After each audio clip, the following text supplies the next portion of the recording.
En manchette aujourd'hui, certaines éducatrices en CPE seront mieux payées dans la région et le marché public de la Vallée de l'Or lance sa saison.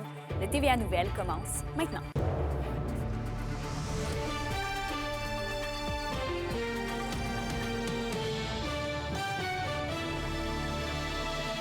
Bonjour tout le monde, bienvenue au TVA Nouvelles. D'abord, certaines éducatrices en CPE affiliées à la CSN de la région seront mieux payées puisqu'elles auront droit à des primes de disparité. C'est en lien avec l'entente de principe entérinée hier entre le gouvernement et le syndicat représentant les travailleuses. Donc, une prime d'environ 3 de l'heure de plus sera versée aux éducatrices qui iront travailler du côté de Ville-Marie, Lebel-sur-Quévillon et aussi au Témiscamingue. L'entente de principe a été acceptée par 58 des travailleuses syndiquées. Une grève générale illimitée est donc évitée dans le secteur. Et qui dit été dit aussi marché public. Celui de la Vallée de l'Or a dévoilé ce matin sa programmation pour la saison estivale. Il va se dérouler sur 18 semaines, soit du 15 juin au 12 octobre. Et il y a quelques nouveautés cette année, comme l'ajout de quelques spectacles et aussi des prêts à manger qui seront disponibles. Le marché public s'attend à avoir entre une vingtaine et une trentaine de kiosques différents à offrir à la population les dimanches. Le rendez-vous est donc donné pour l'ouverture dans moins de 2 semaines. C'est un lieu de rencontre pour des artisans, des producteurs, des transformateurs pour venir vendre leurs produits. Donc, la population de la MRC, de Val-d'Or, de la région, peut venir justement consommer les produits de ces artisans-là, de ces producteurs-là, de ces transformateurs-là. C'est un lieu de rencontre humain, mais aussi commercial. On essaie toujours d'en ajouter au niveau de l'expérience, étant donné que ça se passe le dimanche, que c'est un événement qui est très familial. On souhaite avoir des animations, un volet plus culturel, des spectacles. On souhaite aussi avoir plus de prêt-à-manger pour que vraiment ça soit un endroit de rencontre, que les gens y viennent. La question du jour TVA, une présentation de Mobilier Bélan qui vous offre depuis plus de 50 ans un service de qualité et un grand choix de matelas, mobilier, électro au prix compétitif que vous recherchez. À la question du jour, on vous demande, allez-vous visiter les marchés publics de la région cet été? Pour voter et commenter, rendez-vous au tvaabitibi.ca.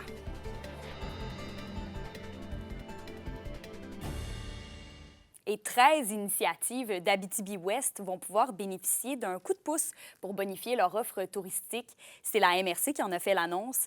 Des aides financières qui totalisent un peu plus de 81 000 et qui permettront de générer des investissements dans l'économie territoriale de plus de 175 000 quand même, selon la MRC. Parmi les projets soutenus, on compte le musée École Durand II d'Autier et celui de la ferme La Poularie de Poulary. Cette aide financière provient de l'appel à projet du Fonds Qualité Tourisme qui a eu lieu plus tôt ce printemps. Et justement, parlant de tourisme, si vous visitez les parcs nationaux du Québec, vous pourrez en profiter cet été et à moindre coût, puisque le gouvernement du Québec annonce un investissement de 2,5 millions de dollars à la CEPAC et à l'Association des parcs régionaux du Québec, un montant qui vise à réduire les coûts d'accès, mais aussi à inciter la population à bouger. Donc, un rabais de 30 sera accordé sur 75 000 cartes annuelles de la CEPAC. Ici, dans la région, vous pourrez explorer le Parc national d'Aiguebelle, le Parc national d'Opémican et la réserve faunique La Vérandrie. Et ensuite, une adolescente de 17 ans est portée disparue à Val-d'Or. Agénie Selena Bernard a été vue pour la dernière fois dimanche en soirée dans le secteur du boulevard Forêt. Elle se déplacerait à pied. Elle mesure 5 pieds 8 pouces, pèse 125 livres. Elle a les cheveux et les yeux noirs. Donc, toute personne qui croit l'apercevoir doit appeler le 911. Et sur un tout autre sujet, le décrochage scolaire en Abitibi-Témiscamingue coûte chaque année plusieurs centaines de millions de dollars, selon un professeur en économie de l'Université du Québec à Trois-Rivières. Il est d'ailleurs dans la région toute la semaine pour présenter ses conclusions dans des conférences. Alexis Dumont l'a rencontré. 650 millions de dollars de pertes financières par année, voilà l'impact économique du décrochage scolaire sur notre région, selon une étude. À cause des conséquences sociales, à cause des conséquences sur le développement économique, à cause de la perte de richesse que ça crée. Donc, c'est un gros montant.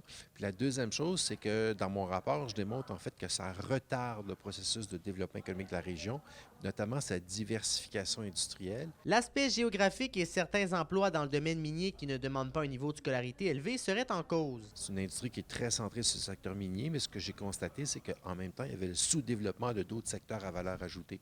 Donc, pour faire cette transformation-là de l'économie, faire une économie qui est plus technologique, plus innovante, qui est plus diversifiée, il va falloir avoir une main-d'œuvre qui est qualifiée. Des chiffres inquiétants pour les acteurs du milieu. La surprise, c'est beaucoup de millions de dollars qu'on ne fait pas en Abitibi-Témiscamingue. Puis comment on fait pour briser ce cycle-là? Là, moi, c'est la question avec laquelle je repars. Là. Quelles actions on va mettre en place pour briser le cycle du décrochage scolaire, qui n'est pas l'histoire juste d'un jeune? Par habitant, c'est un montant qui est beaucoup plus élevé qu'ailleurs parce que la proportion de décrocheurs et de personnes sans diplôme dans la population de l'Abitibi-Témiscamingue est beaucoup plus grand que dans d'autres régions, ce qui fait qu'en proportion, si je calcule par habitant, le décrochage scolaire coûte beaucoup plus cher qu'ailleurs. Certaines pistes de solutions sont proposées pour tenter de limiter le problème, mais reste maintenant à voir de quelle façon les utiliser. Ce qu'on voulait, c'est avoir le son de cloche des gens qui ne travaillent pas nécessairement de près en persévérance scolaire puis en réussite éducative pour pouvoir avoir les bonnes lignes de communication. Fait que l'objectif de la discussion, c'était ça, c'était d'être capable de trouver des messages clés qui résonnent chez les jeunes, chez les parents, chez, par exemple, les gens qui travaillent à l'école ou les élus municipaux, par exemple. Monsieur Lorrain se déplacera dans 4 autres municipalités d'ici la fin de semaine afin de donner des conférences, soit à Val-d'Or notamment, Ville-Marie, Rouyn-Noranda et La Sarre. Alexis Dumont, RNC Nouvelles, à Amos. Au culturel, l'humoriste José Godet est de passage en région cette semaine. À 53 ans, c'est son tout premier one-man show. Donc, c'est pour ça qu'il l'a nommé « Il était temps ». José Godet vous prépare un spectacle de stand-up pur et dur. Il parlera de sa vision des choses sur la vie d'aujourd'hui et ses réflexions sur la société. Il est au Théâtre du Cuivre de Rouyn-Noranda ce soir. Il sera de passage à Val-d'Or demain et à Amos jeudi. Et maintenant, on fait appel aux fanatiques d'histoire et de l'Abitibi-Témiscamingue. Justine Desrosiers a pu rencontrer Marcel Lavoie, qui dévoile un nouveau livre sur l'histoire des prospecteurs. Je vous laisse écouter son entrevue. Marcel, qu'est-ce que raconte votre roman Claims? En fait, c'est pas un roman, c'est une biographie. Oui, c'est C'est vrai. la biographie d'un prospecteur. Donc, ça raconte la vie que j'ai pu soutirer, les informations que j'ai pu soutirer d'un prospecteur qui était là dans les années 50. Donc, les années 50, c'est pas aujourd'hui, ça se faisait tout en forêt. C'est dans le temps où est-ce qu'on faisait des lignes, mais les gens vont reconnaître ça. On fait des lignes, puis on mettait des poteaux. Moi, j'ai vu ça par après, mais c'est quoi ça au juste? Hein? Ben, je savais que c'était des prospecteurs qui faisaient ça, mais sans savoir plus. Et la plupart des gens ne le savent pas. Tu sais, dans le fond, c'était quoi? Mais on savait qu'ils vivaient dans des tentes et qu'ils étaient souvent partis dans le bois. Mais des aventures de prospecteurs, donc c'est ça.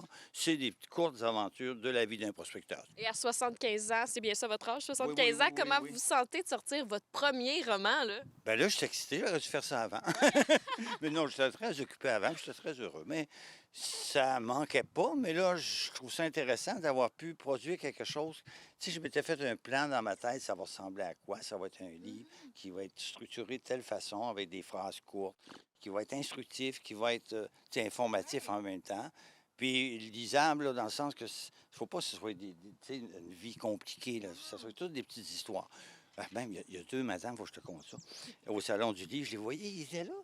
Puis ils feuilletaient mon livre, ils jasaient. Puis là, ils ont dit, nous autres, là, on voudrait que nos maris lisent, mais ils lisent pas. Mais ça, ils vont le lire parce que c'est une histoire régionale, c'est de l'histoire en forêt, c'est toutes des petites histoires. Puis ça, ils vont emmener ça au camp de chasse, puis je suis certain qu'ils vont aimer ça. Finalement, ils sont partis avec. Fait que c'est un livre qui se lit facilement. Tu sais, on entend parler des histoires, mais quand tu entends l'histoire régionale, il va y avoir beaucoup du clergé, ou bien le notable la passe, le juge, l'avocat, tu sais. Mais, puis des fois, les cultivateurs. Bon. Mais les gars qui travaillent dans le bois, comme les bûcherons ou justement les prospecteurs, on n'a pas d'histoire sur eux autres. Fait que là, il faut se dépêcher parce qu'ils ne seront plus là bientôt. Est-ce que vous avez l'intention d'écrire un autre livre sur un autre type de métier comme ça de l'Abitibi-Témiscamingue? Pas tout de suite, là, c'est comme un accouchement. Là, tu sais. Demande-moi pas, tu veux un autre bébé? Là? Regarde, on va digérer celui-là, on vient d'accoucher. On va en profiter. On va en profiter, puis on verra. Tu sais.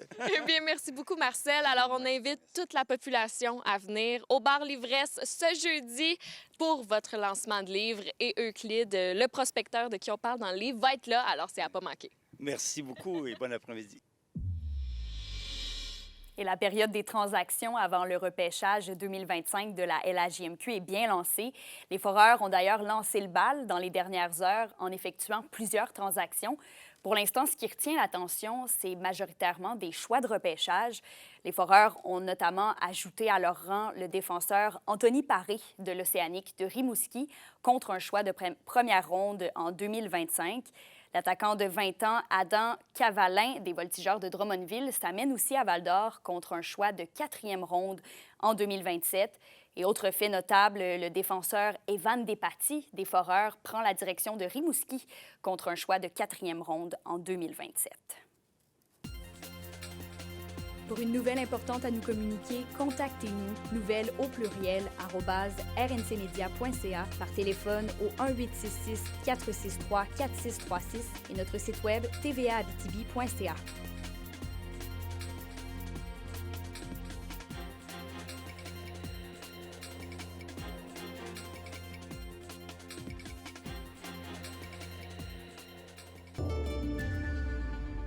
À la météo, on a un beau midi pour aller manger sur une terrasse. C'est majoritairement du soleil avec quelques nuages du côté de l'Abitibi, avec un maximum de 28 degrés Celsius. Et plein soleil au Témiscamingue aussi, avec des températures autour de 26 degrés Celsius. Et pour ce soir et cette nuit, ce sera partiellement nuageux sur tout le territoire. Un 40 de probabilité d'averse à prévoir au cours de la nuit en Abitibi. Minimum de 19 degrés partout en région. Donc, on profite du beau temps pendant qu'il est encore là. Alors, c'est ce qui complète le bulletin. Je vous attends ce soir pour le TVA à 18h. À plus tard.